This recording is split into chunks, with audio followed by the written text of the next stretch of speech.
audition on Facebook, of all places. I met one of the people involved in the film like 5 years previous when I was in high school, and added him as a friend, and then never spoke to him again for 5 years until I seen this casting call, and I wrote away to him like, "Oh, do you remember me?" And he gave me an audition. I met Dave pretty early on. I think I met Dave before I got the part. So I never felt any sort of pressure from Dave at all, and even when around set and stuff like that, he sort of just let me do my thing. And you feel like you have an idea, but just especially shooting it back in that time, just the whole the madness of it all, do you know what I mean? And just for there to be a chance of like 3 young lads to start booking these big bands, you know what I mean? You'd normally think that that would be impossible. Maybe today it would be, I don't know.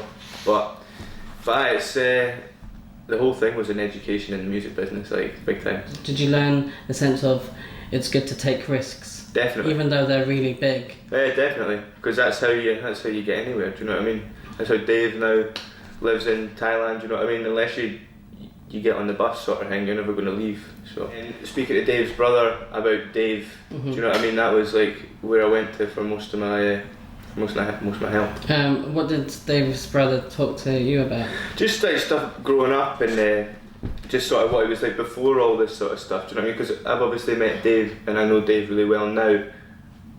Way beyond. Do you know what I mean? Yeah. So to sort of go back to the source of it all, what he was like as a young guy before any of this crazy stuff happened, and dealing with that sort of stuff. Definitely not.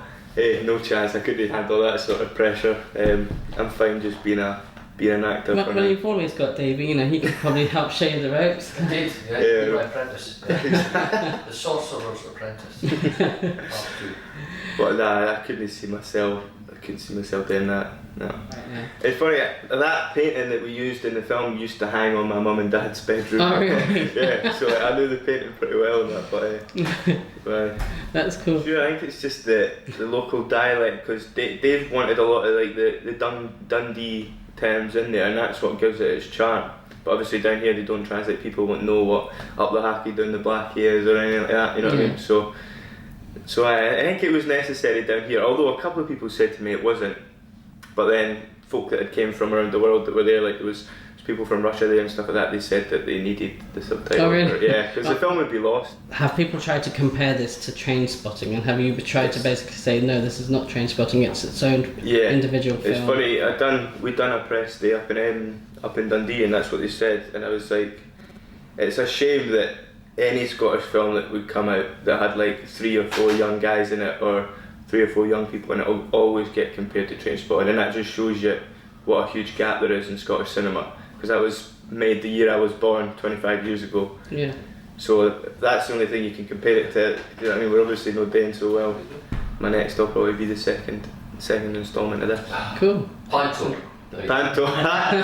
Conor, thank you so much for thank talking you. to us. I really appreciate it, man. Cheers, mate. Thank you.